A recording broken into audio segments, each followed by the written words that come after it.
மத்திய அரசு ஒரு மிக மிக முக்கியமான ஒரு சட்ட திருத்த மசோதாவை பார்லிமெண்ட்ல தாக்கல் செய்திருக்கு இப்ப இருக்கிற பாஜக அரசு. இது மோடியினுடைய முன்னெடுப்பு மற்றும் உள்துறை அமைச்சர் அமித்ஷா அவர்களுடைய கூட சேர்ந்து கலந்து ஆலோசித்து முன்னெடுக்கப்பட்ட ஒரு மிக மிக முக்கியமான முன்னெடுப்பு அப்படின்னு தெரிய வருது. இது எதை பத்தி இந்த அமெண்ட்மெண்ட் பில், அதாவது சட்ட திருத்த மசோதா எதை பற்றியது அப்படின்னு பார்த்தோம்னா, ஃபாரின் கான்ட்ரிபியூஷன் ரெகுலேஷன் ஆக்ட் அப்படின்னு FCRA அப்படின்னு ஒரு சட்டம் இருக்கு. இந்த சட்டத்தையே 2010 காங்கிரஸ் தான் கொண்டு வந்தது. அதுல பல ஓட்டைகள்லாம் இருக்கு.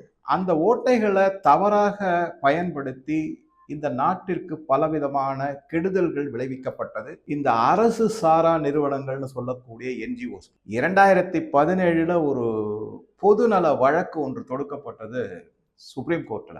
அதன்படி அந்த காலகட்டத்திலேயே கிட்டத்தட்ட 30 லட்சம் அரசு சாரா நிறுவனங்கள் இந்தியாவில் இருப்பதாக ஒரு குறிப்பு தெரிவிக்கிறது. இன்னைக்கு பல அந்த மாதிரி அதுல சில சட்டங்கள்லாம் கொண்டு வந்து அந்த 2010 சட்டப்படியே பலவிதமான நடவடிக்கைகள் எடுத்த போது அதுல இருந்த பலதும் அந்த 30 லட்சத்துல பலது காணாம போயிடுச்சு. அதாவது எல்லாமே வெத்து வேட்டாக பெயரளவில் இருக்கக்கூடிய அரசு சாரா நிறுவனங்கள், தொண்டு நிறுவனங்கள்ல பேர்ல வெளிநாட்டிலிருந்து நிதி உதவி பெற்று அதை இங்கு தவறாக உபயோகித்து வந்தனர் அப்படிங்கிற செய்தி எல்லாமே நம்ம எல்லாருக்குமே தெரியும். இந்த NGOs அப்படிங்கிறவங்க அடிக்கிற கூத்து நம்ம எல்லாருக்கும் பரவலா தெரியும். தற்சமயம் கிட்டத்தட்ட 16,000 FCRAல பதிவு செய்யப்பட்ட தொண்டு நிறுவனங்கள், அரசு சாராத நிறுவனங்கள் இருக்கு, அமைப்புகள் இருக்கு. இவர்களுக்கு கிட்டத்தட்ட ஒரு வருடத்திற்கு 25,000 கோடி நிதி உதவி மற்றும் பொருட்கள் எல்லாம் வெளிநாட்டுல இருந்து வருகிறது. இது வருஷம் இந்த மாதிரி 25,000 கோடி வரைக்கும் இவங்களுக்கு நிதி உதவியும் மற்ற உதவிகளும் வந்துகிட்டு இருக்கு. இப்ப இதுல முக்கியமான என்னது அப்படின்னு பாத்தீங்கன்னாக்கா, இன்னும் பல முறைமைகளை கொண்டு வந்து அதை ஒழுங்குபடுத்துவதற்காக ஒரு சட்ட திருத்தத்தை இப்ப மத்தியில் ஆளக்கூடிய பாஜக அரசு பாராளுமன்றத்துல தாக்கல் செஞ்சிருக்காங்க. அமெண்ட்மெண்ட் பில் 2026 அப்படின்னு. இது பலவிதமான சர்ச்சைகளை உண்டு பண்ணியிருக்கு எதிர்கட்சிகள் நடுவிலையும். அதே மாதிரி மைனாரிட்டிஸ்னு சொல்லக்கூடிய சிறுபான்மை இனத்தை சார்ந்த பல அமைப்புகள், அதுல குறிப்பா சொல்லணும்னா இந்த மிஷனரிஸ், கிறிஸ்டியன் மிஷனரிஸ் அப்படின்னு சொல்லக்கூடிய, அதே மாதிரி இஸ்லாமியரோட பல அமைப்புகளுக்கும் இது ஒரு மிகப்பெரிய குழப்பத்தையும் தாக்கத்தையும் உண்டு பண்ணியிருக்கு. இது தாக்கத்தையும் குழப்பத்தையும் உண்டு பண்ண வேண்டிய அவசியமே கிடையாது அப்படிங்கிறத சில முக்கியமான தகவல்களை இந்த சட்டத்துல என்னென்னலாம் சொல்லியிருக்குங்கிறத நம்ம பார்த்தோம்னாலே நமக்கு தெளிவா புரியும். முக்கியமா என்ன சொல்றாங்க அப்படின்னு பாத்தீங்கன்னா, சட்ட திருத்தம் எதை குறிக்கோளாக வைத்துள்ளது அப்படின்னா, டிரான்ஸ்பரன்சி அண்ட் அக்கௌண்டபிலிட்டி, அதாவது வெளிப்படைத்தன்மை, அதன்படி நடந்துக்கணும் ஒண்ணு. இரண்டாவது, பலவிதமான கணக்கு வழக்குகள் எல்லாமே ஒரு பொறுப்பற்ற முறையில இதுவரைக்கும் நடந்துகிட்டு வந்திருக்கு. அதாவது இது எப்படி சொல்லலாம் அப்படின்னா, சில குற்றச்சாட்டுகள் எப்படி இருக்கு அப்படின்னு பாத்தீங்கன்னா, இங்க சட்டத்துக்கு புறம்பாக ஊழல் செய்து சம்பாதிக்கப்பட்ட பணம் ஹவாலா டிரான்சாக்ஷன் மூலமாக வெளிநாட்டுக்கு போகுது. வெளிநாட்டிலிருந்து இந்த மாதிரி அரசு சாரா தொண்டு நிறுவனங்களுக்கு நிதி உதவி அப்படின்னு சொல்லிட்டு இங்க உள்ள வருது. உள்ள வந்ததுக்கு அப்புறம் 2010 சட்டம் படி 50% அந்த பணத்துல உள்ளே வரக்கூடிய அரசு சாரா நிறுவனங்களுக்கு வரக்கூடிய பணத்துல, நிதியில 50% வரைக்கும் அவங்க மேலாண்மை, அதாவது மேனேஜ்மெண்ட், அட்மினிஸ்ட்ரேட்டிவ் எக்ஸ்பென்சஸ் சொல்லக்கூடியதற்கு செலவழிக்கலாம் அப்படிங்கிற ஒரு இது இருக்கு. அதை தவிர மிற்ற 50% அவங்க யாருக்கு செலவு பண்றாங்க, எதுக்கு செலவு பண்றாங்கிறதுக்கு எந்த விதமான கணக்கு வழக்கும் இல்ல பொறுப்பும் ஏற்கப்படுவது இல்லை அப்படிங்கிறதா நிதர்சனமான உண்மை. இந்த அட்மினிஸ்ட்ரேட்டிவ் எக்ஸ்பென்சஸ் அப்படின்னு போட்டாக்க ஒரு ஒன்றும் இல்லை, சாதாரணமாக நானே இருக்கேன் அப்படின்னு ஒரு தொண்டு நிறுவனம் நடத்திக்கிட்டு வரேன்னா, நான் பாட்டுக்கு இஷ்டத்துக்கு சென்னைக்கும் பாம்பேக்கும் பெங்களூருக்கும் ஃப்ளைட்டில், அதுவும் எக்ஸிக்யூட்டிவ் கிளாஸில் போயிட்டு வந்துக்கிட்டே இருந்தேன்னாக்கா என்னுடைய பர்சனல் வேலைக்கு போவேன். ஆனால் தொண்டு நிறுவனத்துக்காக இந்த மாதிரி பல முறைகேடுகள்லாம் நடந்துக்கிட்டு தான் இருக்கு. இதை தவிர இன்னும் சில முறைகேடுகள்னா மத மாற்றம், இந்தியாவை சீர்குலைப்பது, அமைதியை கெடுப்பது, இந்த மாதிரி பலதும் இருக்கு. நம்ம பல போராட்டங்களை பார்த்துருக்கோம். CIA போராட்டம் பார்த்துருக்கோம். ஈவன் தமிழ்நாட்டிலேயே நான் சொல்றேன், ஸ்டெர்லைட் ஆலையை பத்தி போராட்டம் பார்த்துருக்கோம். இப்ப என்னடானா, அதே ஸ்டெர்லைட் ஆலையினால எந்தவித பாதிப்பும் இல்லை, அதை திருப்பி திறக்கணும் அப்படிங்கிற மாதிரிலாம் சொல்லி அரசாங்கமே யாரு அதை மூடினாங்களோ அவங்களே சில முன்னெடுப்புகளை செஞ்சுக்கிட்டு இருக்காங்கிறது தான் முக்கியமான செய்தி. உங்களுக்கு அதை பத்தின தகவல்கள்லாம் இருக்கு, நீங்க பாருங்க, தேடி கண்டுபிடிச்சு பாருங்க. இல்லைன்னா இன்னொரு பிற்காலத்துல ஏதாவது ஒரு சமயத்துல நான் ஒரு வீடியோவை அதை தனியா பார்க்கலாம் நம்ம. ஸோ இந்த மாதிரி பல விதமான, அதே மாதிரி கூடங்குளம் அணு மின் உலை. இப்ப வந்து பாரத பிரதமர் வந்து கல்பாக்கத்துல செய்யப்பட்டுள்ள ஆராய்ச்சி மூலமாக இந்தியாவினுடைய அணு மின் உலைகள் மூலமாக கிடைக்கக்கூடிய மின்சார சக்தி பல 100 ஆண்டுகளுக்கு தொடர்ச்சியாக எந்தவித தட்டுப்பாடும் இந்த நாட்டுக்கு இல்லாமல் கிடைப்பதற்கான ஆராய்ச்சிகளை இப்ப முன்மொழிந்திருக்காங்க. எல்லாம் வெளியில வந்திருக்கு, தகவல்கள்லாம் வந்திருக்கு. அதை ரொம்ப டீட்டெயிலா அவங்க கூட நான் ஷேர் பண்றேன். எல்லா தகவலும் எடுத்து வச்சிருக்கேன். அது ஒரு பக்கம். ஸோ இந்த மாதிரி இந்திய நாட்டினுடைய வளர்ச்சியை கெடுப்பதற்காகவும், இந்திய நாட்டில் இருக்கக்கூடிய ஒரு அமைதியை குலைப்பதற்காகவும், பிரிவினைவாதத்திற்காகவும் இதெல்லாம் உபயோகப்படுத்தப்பட்டது வெளிநாட்டிலிருந்து வரக்கூடிய நிதி அப்படிங்கிறது தான் இதுவரைக்கும் நடைமுறையில இருக்கக்கூடிய. இதை எல்லாத்தையும் ஒரு முறைமைப்படுத்தி, ஒரு ஒழுங்குமுறைப்படுத்தி கொண்டு வருவதற்கான சட்ட திருத்த மசோதா தான் இப்ப பாஜக அரசு பார்லிமெண்ட்ல தாக்கல் செஞ்சிருக்காங்க. உடனே குயோ முறையான்னு வழக்கம் போல எல்லாரும் கத்த ஆரம்பிச்சிட்டாங்க. இதுல முக்கியமா நான் எதை பத்தி சொல்ல வரேன் அப்படின்னா, எந்தெந்த மாதிரி நிதிகள்லாம் வரும், பண வசதிகள்லாம் அங்கிருந்து நிதி உதவிகளோ நிதியோ எப்படி வெளிநாட்டுல இருந்து வரும்னாக்க, ஒண்ணு வந்து அது நேரடியான பணமாகவே வரும். இல்லைனாக்க பணத்தை உத்தரவாதம் செய்யக்கூடிய பத்திரங்களாக வரலாம், செக்யூரிட்டிஸ் சொல்லணும். இதை தவிர விலை உயர்ந்த மிக மதிப்பு அதிகம் மிக்க பரிசு பொருட்களாகவும் வரலாம். இதையெல்லாம் இங்க வச்சு அவங்க ஏலத்துல விட்டோ அதனுடைய காசை எடுத்தோ அதை இங்க இந்த அரசு சாரா நிறுவனங்கள்லாம் அதை பயன்படுத்திக்கிட்டு இருந்தாங்கிறது தெளிவு. சரி, இதை யாரு கொடுப்பாங்க அப்படின்னா, வெளிநாட்டு அரசாங்கமே இது செய்யும். இந்த இடத்துல இந்த வெளிநாட்டு அரசாங்கமே இதை செய்யும் அப்படிங்கிறதெல்லாம் சமீபத்துல நான் ஒரு செய்தி படிச்சேன். அதாவது மார்க் ரூபியோ, அமெரிக்காவினுடைய ஸ்டேட் செக்ரட்டரி, அதாவது இந்த வெளியுறவுத்துறை அமைச்சர்ங்கிற மாதிரி பொசிஷன் தான் அந்த ஸ்டேட் செக்ரட்டரி. அவர் சமீபத்துல ஒரு மிகப்பெரிய அறிவிப்பை வெளியிட்டிருக்காரு. அந்த அறிவிப்பு என்ன அப்படின்னா, அமெரிக்கா இனிமேல் இந்த மாதிரி அரசு சாரா பல நிறுவனங்களுக்கு, தொண்டு நிறுவனங்களா இருக்கட்டும், கல்வி நிறுவனங்களா இருக்கணும், எதா இருந்தாலும் அவர்களுக்கு அமெரிக்கா உதவி செய்வதை அடியோடு 100% நிறுத்த போகிறது அப்படிங்கிற மாதிரி ஒரு அறிவிப்பு விட்டிருக்காரு. அது எல்லாமே தவறான பயன்படுத்தப்படுகிறது, முறைகேடாக பயன்படுத்தப்படுகிறது, இந்த பணம் கையாடல் செய்யப்படுகிறது அப்படின்னு. இதற்கு முன்னாடியே நான் யுஎஸ் எய்ட பத்தி ஒரு வீடியோ போட்டிருக்கேன், அதையும் நீங்க போய் பார்க்கலாம். இப்ப மார்க் ரூபியோ இதை பத்தி ரொம்ப தீவிரமா கையில் எடுத்து சொல்லியிருக்காரு. அதனால என்ன ஆகுதுன்னா, அமெரிக்காவில் இருந்து இந்தியாவிற்கு, குறிப்பா இந்த கிறிஸ்டியன் மிஷனரிஸ்க்கோ மற்ற என்ஜிஓக்களுக்கோ வரக்கூடிய பணம் அரசு மூலமாக, அமெரிக்க அரசு மூலமாக வரக்கூடிய பணம் முழுமையாக நிறுத்தப்பட்டு விடும் அப்படிங்கிறான். இது ஒரு பக்கம் ஒரு இடி.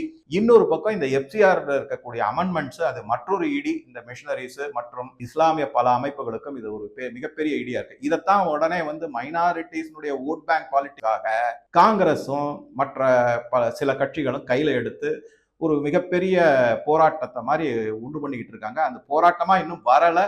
ஆனா சமூக வலைதளங்கள்ல தவறான செய்திகள் மிக பெரிய அளவுல பரப்புரை செய்யப்பட்டு வந்து கொண்டு இருக்கிறது. சரி, இப்ப அரசிலிருந்து பணம் வரும் அப்படின்னா, வெளிநாட்டு அரசாங்கமே இந்த மாதிரி நிதி உதவி செய்யுங்கிறது பார்த்தோம். இதை தவிர வேற யாரெல்லாம் செய்யணும், அங்க இருக்கிற சில தொண்டு நிறுவனங்கள் இந்த மாதிரி கொண்டு வர முடியும். அது ஒண்ணு.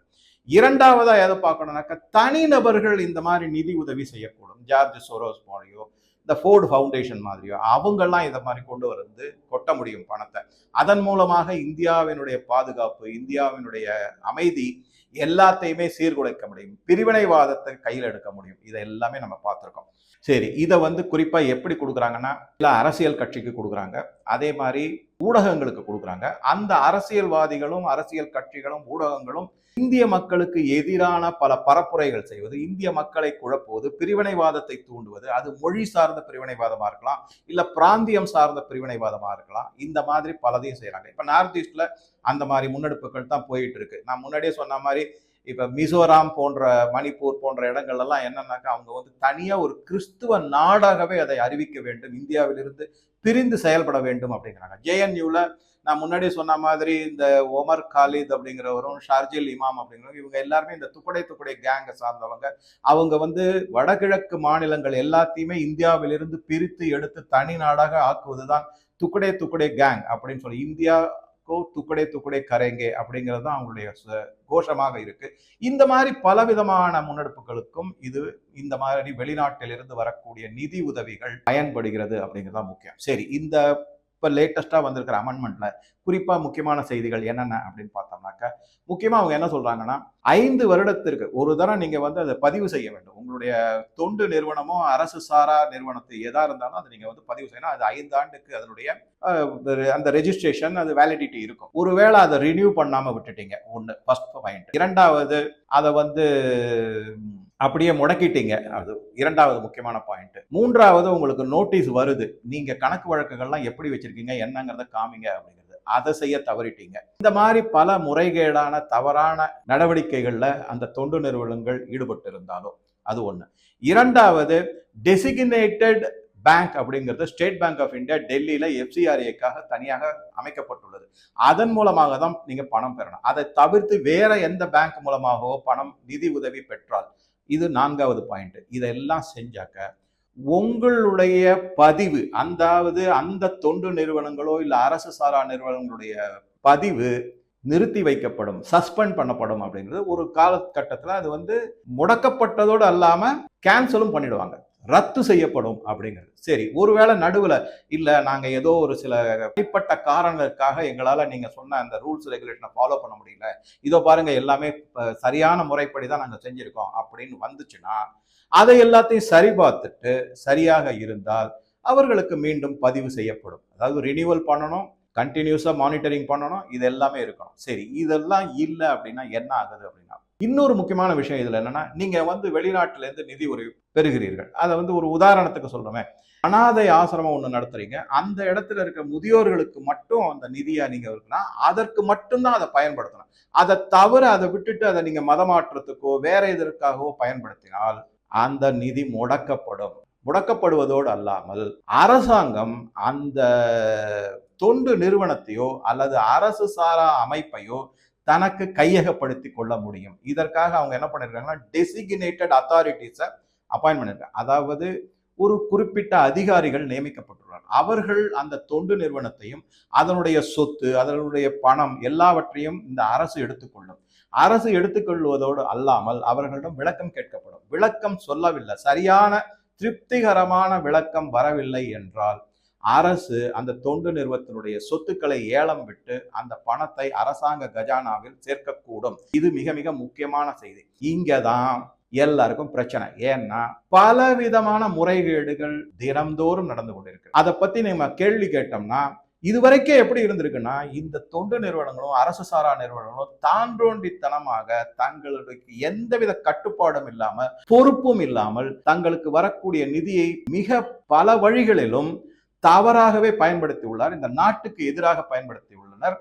மத மாற்றத்துக்கு மிகப்பெரிய அளவுல பயன்படுத்தி உள்ளார்கள். இதனால என்ன ஆகுதுன்னா, அந்தந்த இடத்துல இருக்கக்கூடிய டெமோகிராஃபி என்று சொல்லக்கூடிய பல விதமான மக்கள், அதாவது மதம் சார்ந்த மக்கள், அவர்களுடைய ஒரு ஒருமைப்பாடு, ஒரு நிலைப்பாடு எல்லாமே சீர்குலைக்கப்பட்டு அந்த இடத்துல பிரிவினைவாதம் அதிகமாக தலை தூக்குகிறது. இதையெல்லாம் கண்காணிச்சு எடுத்துதான் இந்த சட்ட திருத்தம் கொண்டு வரப்படும். சரி, இப்ப இந்த மாதிரி கவர்மெண்ட் அதை எடுத்துக்கிட்டாங்கன்னா, சார் திருப்பி அவங்க ப்ரூவ் பண்ணி இல்ல நாங்க உண்மையான தொண்டு நிறுவனம், நேர்மையான தொண்டு நிறுவனம் அப்படின்னு அவங்க ப்ரூவ் பண்ணா அந்த பணமும் திருப்பி கொடுக்கப்படும், சொத்துக்களும் திருப்பி கொடுக்கப்படும், அவர்களுடைய பதிவும் ரினியூவல் செய்யப்படும் அப்படிங்கிறது இந்த அமெண்ட்மெண்ட்ல சொல்லப்பட்டது. இதை விட முக்கியமான, தவறு செய்பவர்களுக்கு தண்டனை உண்டு அப்படிங்கிறது கண்டிப்பா நம்ம எல்லாருக்குமே புரியும், அது தேவையும் கூட அப்படிங்கிறது தெரியும்.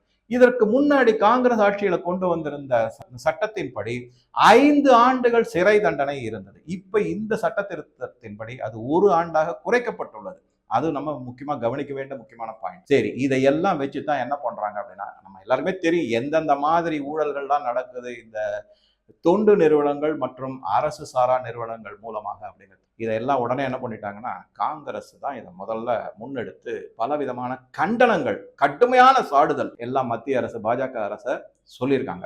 அதுல என்ன அவங்க குறிப்பா சொல்லியிருக்காங்கன்னா, KC வேணுகோபால் காங்கிரஸ் தலைவர், அவர் என்ன சொல்றாரு அப்படின்னா, இந்த சட்ட திருத்தத்தை வேண்டுமென்றே மாநிலங்களினுடைய தேர்தல் காலத்துல பாஜக அரசு கொண்டு வந்திருக்கு.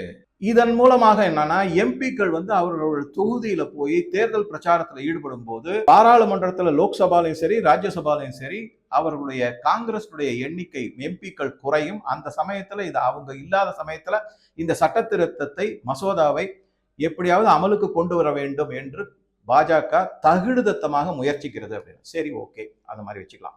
அப்ப இந்திரா காந்தி 1975 76களில் கொண்டு வந்த செக்யூலருங்கிற வார்த்தையை பிரியாம்பிள்ல இன்ட்ரடியூஸ் பண்ணாங்களே, அப்ப அது என்ன தகுடு தத்தம் அப்படின்னு மக்கள் கேட்க மாட்டாங்கிற தைரியத்துல வேணுகோபால் சொல்லியிருக்காங்க. இதை விட கொடுமை என்னன்னா, இப்பயாவது இவங்க தேர்தல் பிரச்சாரத்துக்கு தான் போயிருக்காங்க. அப்ப இந்திரா காந்தி எதிர்க்கட்சி தலைவர்கள் அனைவரையுமே சிறையில் தள்ளிவிட்டு அந்த செக்யூலருங்கிற வார்த்தையை பிரியாம்பிள்ல கொண்டு வரதுக்கான சட்ட திருத்தத்தையே கொண்டு வந்தார் அப்படிங்கிறது தான் உண்மை.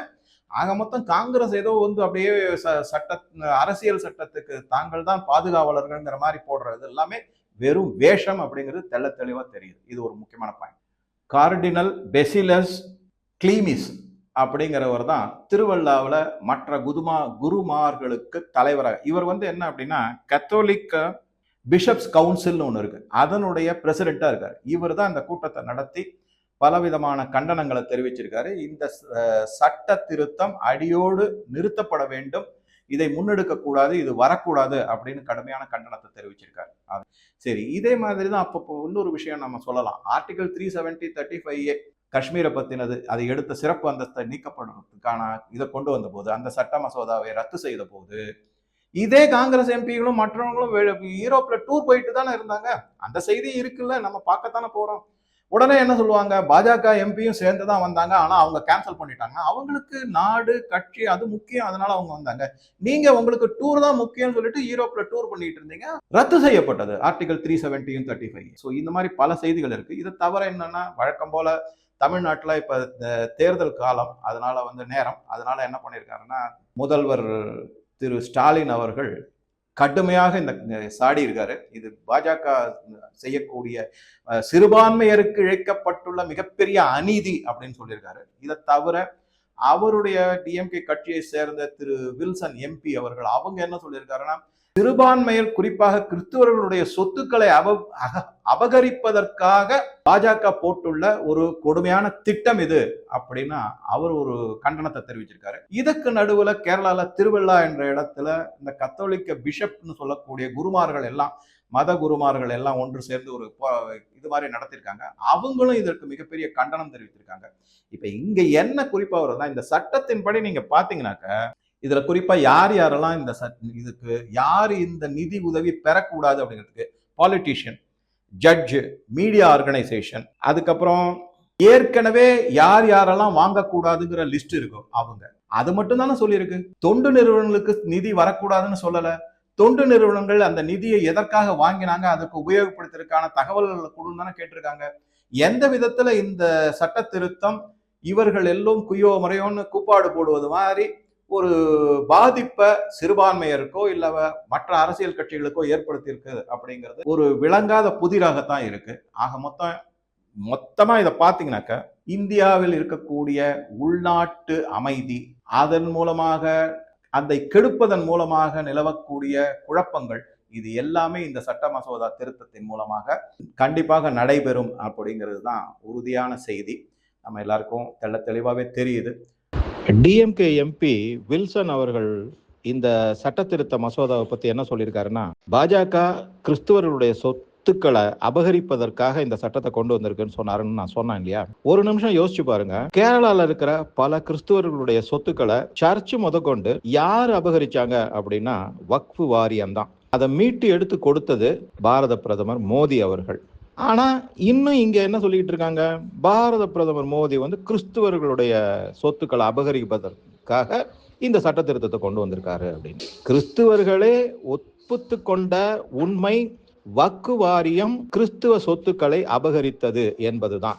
ஆக இந்த நாட்டினுடைய எதிர்க்கட்சிகள் முனைப்பா எதுல இறங்கியிருக்காங்கன்னா, இந்த நாட்டினுடைய அமைதி, இந்த நாட்டினுடைய பிரிவினைவாதம் எடுபடாமல் செய்வது, இந்த நாட்டினுடைய பாதுகாப்பு, இதை பத்தியெல்லாம் கவலைப்படாம எந்த சட்ட திருத்தமோ சட்டமோ கொண்டு வந்தாலோ, மக்களுக்கு நலம் பயக்கக்கூடிய திட்டமாக எது இருந்தாலும் அதை அரசியலாக்கி அந்த அரசியல் மூலமாக ஓட்டு அறுவடை செய்வதுதான் முக்கியம் அப்படிங்கிற ஒரு நிலைப்பாடு தான் தெளிவா நம்ம எல்லாருக்குமே தெரியுது. ஸோ இதுல இன்னும் பல செய்திகள் வந்துகிட்டே தான் இருக்கு. எப்படியெல்லாம் இந்த மிஷினரிஸ் கொண்டு வந்தாங்க, இது பண்ணாங்க, செஞ்சாங்க அப்படிங்கிறது எல்லாமே இருக்கு.